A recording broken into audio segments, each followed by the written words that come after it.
रमेश जी की इकलौती बेटी सिया, जो कि दिखने में बेहद खूबसूरत थी, लेकिन जब वह 18 वर्ष की हुई तभी से उसके लिए दूर दूर से रिश्ते आने शुरू हो गए थे। हर कोई चाहता था कि सिया को ही अपने घर की बहू बनाए और हर कोई ही सिया जैसी खूबसूरत लड़की को अपने बेटे के साथ देखना चाहता था। अब रमेश जी ने भी बहुत सोचा और फिर उन्होंने फैसला लिया कि मुझे बेटी की शादी कर ही देनी चाहिए, लेकिन सिया इस बात के बिल्कुल खिलाफ थी। इस उम्र में जहाँ लड़कियाँ अक्सर उड़ने के सपने देखा करती हैं, वहीं सिया कुछ बनने का सपना देखा रही थी। खूब मेहनत करके कुछ अच्छा हासिल करना चाहती थी, जीवन में कुछ बनना चाहती थी। वैसे तो रमेश जी का भी यही सपना था कि उनकी बेटी बड़ी होकर कुछ बने और उनका नाम रोशन करे। वह भी अपनी बेटी की शादी इतनी जल्दी नहीं करना चाहते थे। उन्होंने भी अपनी बेटी के लिए बहुत सपने देखे थे और वह कोई भी कभी भी नहीं चाहते थे कि मैं अपनी बेटी के लिए कोई ऐसा फैसला लूं जिससे उनकी बेटी की मर्जी के खिलाफ हो। लेकिन रमेश जी की एक बहुत बड़ी मजबूरी थी कि उन्हें अपनी बेटी की शादी के लिए हाँ करना पड़ा।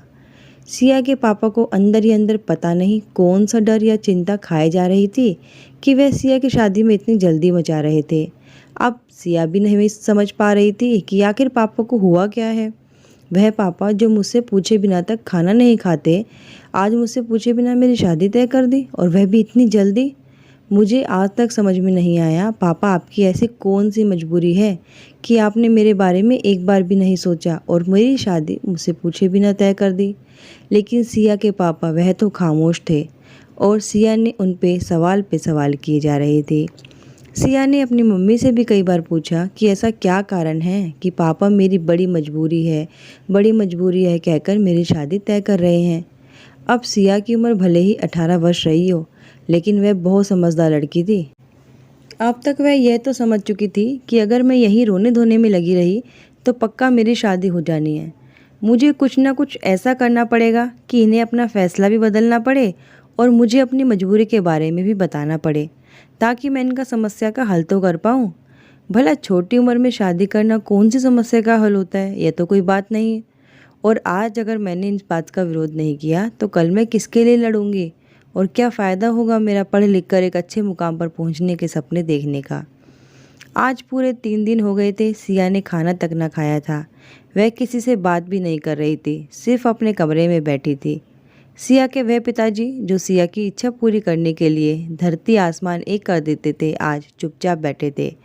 उन्होंने सिया की मम्मी को भी समझा दिया था कि चाहे कुछ भी हो जाए, हमें सिया की जिद को पूरा नहीं करना है। हमें किसी भी तरह से यह शादी करनी ही होगी, नहीं तो सिया नहीं जानती उसके लिए कितनी बड़ी मुसीबत हो सकती है। हो सकता है उसकी शादी भी ना हो। आज पूरे 5 दिन हो गए थे। सिया को अब उसकी तबीयत बिगड़ने लगी थी और अब सिया के पिताजी भी डर गए। उन्होंने डॉक्टर को बुला लिया, लेकिन सिया ने किसी भी तरह का कोई ट्रीटमेंट लेने से मना कर दिया कि जब तक आप मेरी बात नहीं मानेंगे मैं कुछ भी नहीं खाऊंगी, ना पीऊंगी और ना ही किसी तरह का कोई ट्रीटमेंट करवाऊंगी।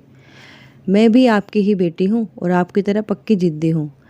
एक बार फिर अपनी बेटी की जिद के आगे एक पिता हार गया। वह अपनी बेटी को इस हालत में बिल्कुल भी नहीं देख पा रहे थे। वह तो सिर्फ अपनी बेटी को हंसते और मुस्कुराते हुए देखना चाहते थे। उन्होंने सिया से फिर कहा, बेटा एक बार सोच लो, मेरी बहुत बड़ी मजबूरी है, वरना चाहता तो मैं भी यही हूँ कि तुम पढ़ लिख कर एक बड़ी अफसर बनो और हमारे समाज के लिए कुछ अच्छा करो। पापा वही तो मैं आपसे पूछ रही हूँ कि आखिर अचानक ऐसा हो क्या गया कि आप मेरी शादी की जिद पकड़ कर बैठ गए। ऐसी तो कोई बात नहीं कभी चली हमारे घर में। ये जो कुछ हो रहा है अचानक हो रहा है। ऐसी क्या मजबूरी हो गई? क्या मैंने कोई गलती करी है या आपको मुझ पर भरोसा नहीं है जो आप मुझे पढ़ने की वजह शादी के बाद चूल्हे चौके में झोंक रहे हैं?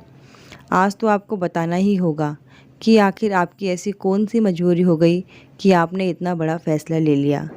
रमेश जी ने एक लंबी सांस ली और सिया के सर पर हाथ रखते हुए कहा, बेटा मुझे तुम पर खुद से ज़्यादा भरोसा है, लेकिन अब तुम्हें मैं कैसे बताऊं। कुछ समय पहले गांव से फ़ोन आया था, तुम्हारे ताऊ जी की बेटी रीना घर से भाग गई है और पूरे समाज में हमारी बहुत बदनामी हो रही है।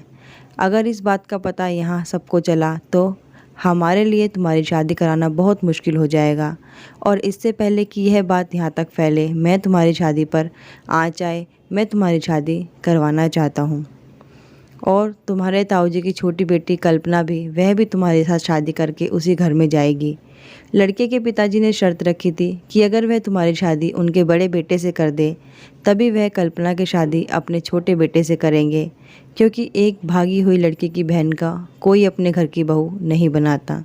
उन्होंने केवल और केवल तुम्हारे कारण ही कल्पना को उस घर में बहू के रूप में स्वीकारा है। पिताजी के मुंह से ऐसी बात सुनकर सिया के पैरों तले से ज़मीन सरक गई। क्या ऐसा भी होता है?